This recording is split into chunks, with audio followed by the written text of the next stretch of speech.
Good evening. As our final presentation tonight, the drama department wanted to bring you a reading of a well-known Christmas classic. As we were deciding what to read, we thought of Charles Dickens' A Christmas Carol, Dr. Seuss's How the Grinch Stole Christmas. Eventually, we decided on John McTiernan's Die Hard.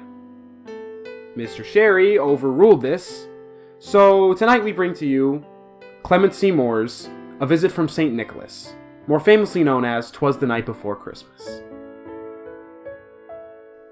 A Visit from St. Nicholas. 'Twas the night before Christmas, when all through the house not a creature was stirring, not even a mouse. The stockings were hung by the chimney with care, in hopes that St. Nicholas soon would be there. The children were nestled all snug in their beds, while visions of sugar plums danced in their heads. And Mama in her kerchief and I in my cap had just settled our brains for a long winter's nap. When out on the lawn there arose such a clatter, I sprang from my bed to see what was the matter. Away to the window I flew like a flash, tore open the shutters and threw up the sash. The moon on the breast of the new-fallen snow gave a luster of midday to objects below. When what to my wondering eyes did appear but a miniature sleigh and 8 tiny reindeer. Was a little old driver so lively and quick, I knew in a moment he must be St. Nick. More rapid than eagles, his coursers they came, and he whistled and shouted and called them by name. Now Dasher, now Dancer, now Prancer and Vixen, on Comet, on Cupid, on Donner and Blitzen, to the top of the porch, to the top of the wall, now dash away, dash away, dash away all. As leaves that before the wild hurricane fly, when they meet with an obstacle, mount to the sky, so up to the housetop the coursers they flew, with the sleigh full of toys, and St. Nicholas too. And then, in a twinkling, I heard on the roof the prancing and pawing of each little hoof. As I drew in my head and was turning around, down the chimney St. Nicholas came with a bound.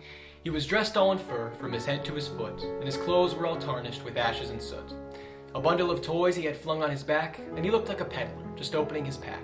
His eyes, how they twinkled, his dimples, how merry. His cheeks were like roses, his nose like a cherry. His droll little mouth was drawn up like a bow, and the beard on his chin was as white as the snow. The stump of a pipe he held tight in his teeth, and the smoke, it encircled his head like a wreath. He had a broad face and a little round belly that shook when he laughed like a bowl full of jelly. He was chubby and plump, a right jolly old elf, and I laughed when I saw him, in spite of myself.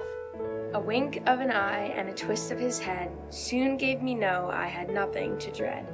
He spoke not a word, but went straight to his work. And filled all the stockings, then turned with a jerk, and laying his fingers aside of his nose, and giving a nod, up the chimney he rose. He sprang to his sleigh, to his team gave a whistle, and away they all flew like the down of a thistle. But I heard him exclaim as he drove out of sight, "Merry Christmas to all a good night." Happy holidays, everyone. Enjoy this extra special time with your friends and family, and remember, yippee-ki-yay, my friend.